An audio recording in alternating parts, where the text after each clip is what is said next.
Om Swastiastu. Assalamualaikum warahmatullahi wabarakatuh. Salam sejahtera untuk kita semua. Namo Buddhaya. Baiklah, rekan-rekan dimanapun Anda berada di negeri tercinta ini, di tanah Nusantara. Pada pagi hari ini, sambil menikmati kopi pagi sembari minum kopi pagi, saya ingin menyampaikan catatan kritis saya berikutnya. Pagi-pagi tadi saya sebenarnya ingin berbicara tentang konsep yang orisinil, tapi mungkin nanti sore saya bicara itu, karena barusan pada saat akan merokok saya membuka HP Android, membuka chat WA, chat grup. Ternyata ada hal yang menarik yang sebenarnya itu berkaitan dengan salah satu catatan kritis saya. Apa itu? Jadi tentang isu beredarnya di dalam sosial media, beredarnya informasi di sosial media berkaitan dengan dugaan digunakannya anggaran Kementerian Kelautan oleh oknum-oknum kerabat jurnalis untuk jalan-jalan ke luar negeri. Begitu membaca WA atau chat grup itu, saya tanggapi, ya, karena fenomena itu kalau dibandingkan dengan dugaan yang terjadi di lapangan di bawah, saya tidak heran. Selaku pengajar saya tidak heran, dan saya kerap sekali berbicara, ngobrol dengan masyarakat yang ada di bawah. Jadi berkaitan dengan rumor atau isu yang berkaitan dengan dugaan penyalahgunaan anggaran KKP, kantor Kementerian Kelautan itu. Jadi catatan kritis yang ada hubungannya dengan itu adalah musuh kita bersama. Siapa musuh kita bersama? Apa musuh kita bersama? Bagaimana bentuk musuh kita bersama? Di seluruh negeri ini, musuh semua umat manusia yang menginginkan sebuah harmoni dan kebaikan. Secara konsep teologis mungkin sudah jelas, musuh bersama umat manusia itu sudah jelas, ada dalam dirinya sendiri. Tetapi ini kita bicara tentang bagaimana menatap peradaban, karena manusia personal itu berhubungan dengan manusia lain dalam satu komunitas yang besar, baik itu lingkup yang paling kecil dari RT, RW, di Bali namanya dusun, banjar, lingkungan, kemudian kelurahan, desa, kecamatan, kabupaten, kota, provinsi, negara, regional, nasional, hingga ke pentas global. Jadi dalam komunitas itu musuh bersama kita apa sih sebenarnya? Jadi sebenarnya ada 4 musuh bersama kita. Yang pertama itu adalah kerakusan atau keserakahan. Yang kemudian yang kedua adalah kebohongan. Kemudian yang ketiga itu adalah solidaritas jahat. Dan yang keempat itu adalah primordialisme yang kurang baik. Primordialisme ditempatkan pada hal yang negatif. Itu sebenarnya musuh bersama kita ketika manusia itu berada di tengah-tengah komunitasnya.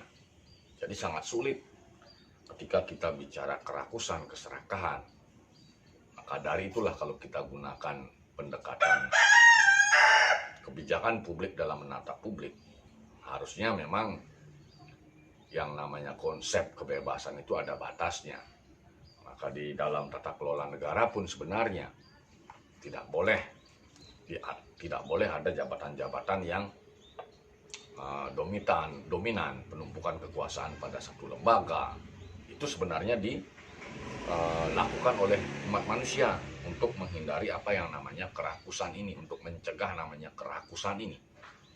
Nah, kalau misalnya tata kelola organisasi institusi publik itu tidak mampu mengarah ke sana, ya fenomena tentang informasi di jagat sosial media, dugaan penyalahgunaan anggaran Kementerian Kelautan itu ya kita tidak bisa omong banyak. Izin saya sambil merokok. Kemudian demikian juga dengan kebohongan. Kebohongan ini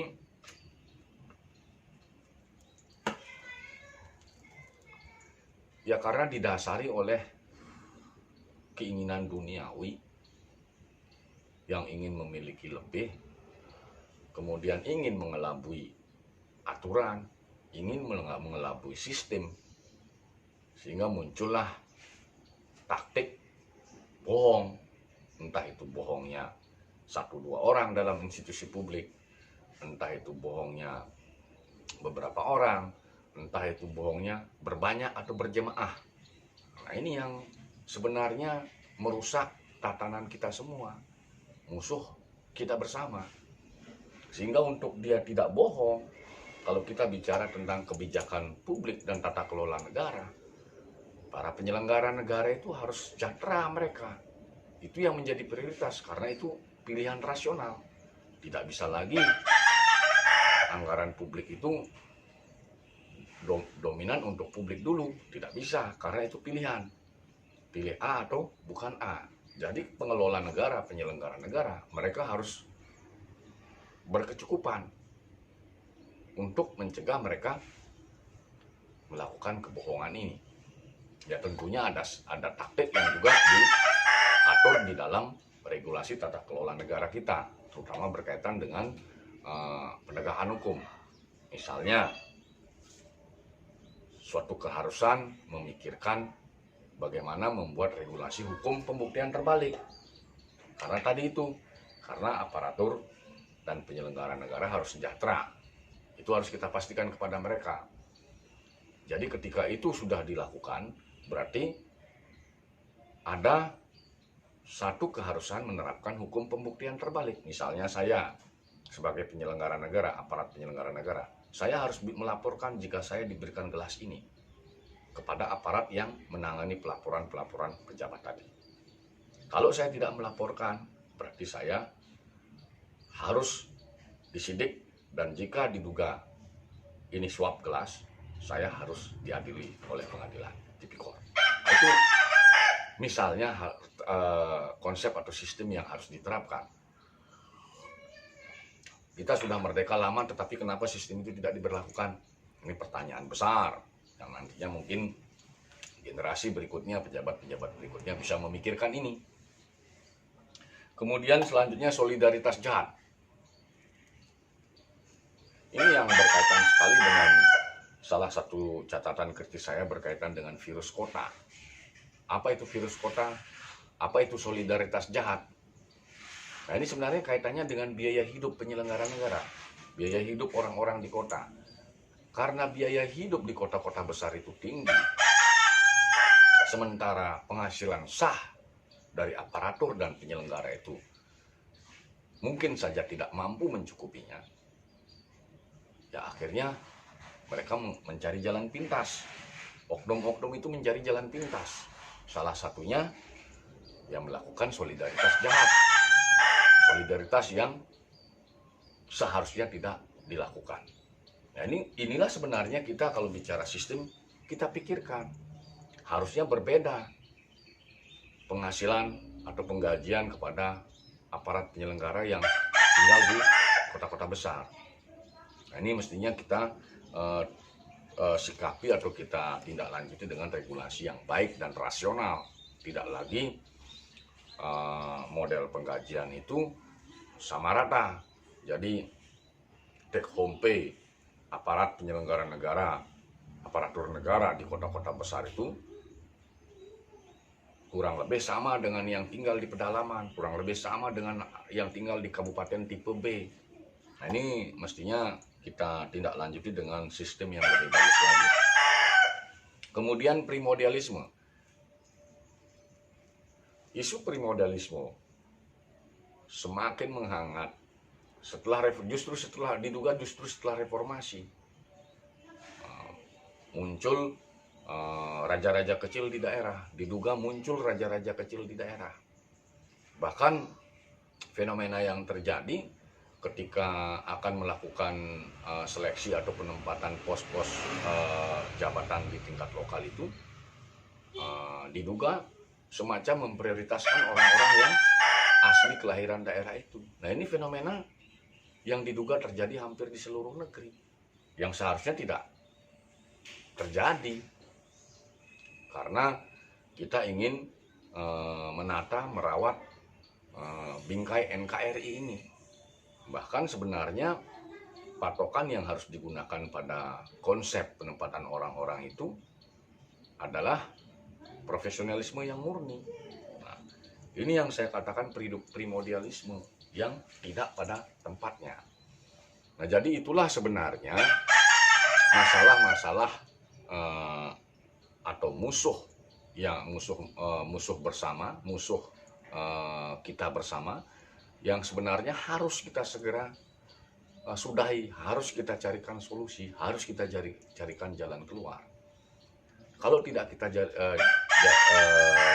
carikan jalan keluar dan kita belum menemukan solusi, fenomena yang terjadi seperti isu penggunaan anggaran kementerian untuk jalan-jalan oknum-oknum kerabat jurnalis ini tidak akan terhenti, dan akan terjadi pengulangan kasus-kasus yang hampir sama atau mirip, baik di tingkat pusat maupun di tingkat regional maupun di tingkat lokal. Sangat mengerikan kalau kita mengetahui apa yang sebenarnya terjadi dengan 4 musuh bersama kita itu, mulai dari kerakusan, kebohongan, solidaritas jahat, dan primordialisme yang tidak pada tempatnya. Mengerikan, jadi miris.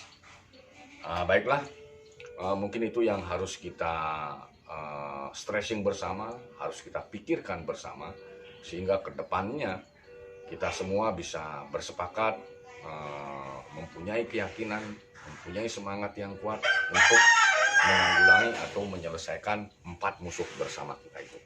Demikian vlog pagi hari ini saya sampaikan. Apabila dalam penyampaian tadi ada yang kurang berkenan, saya mohon maaf. Saya tutup dengan pesan. Om Santi, Santi, Santi Om.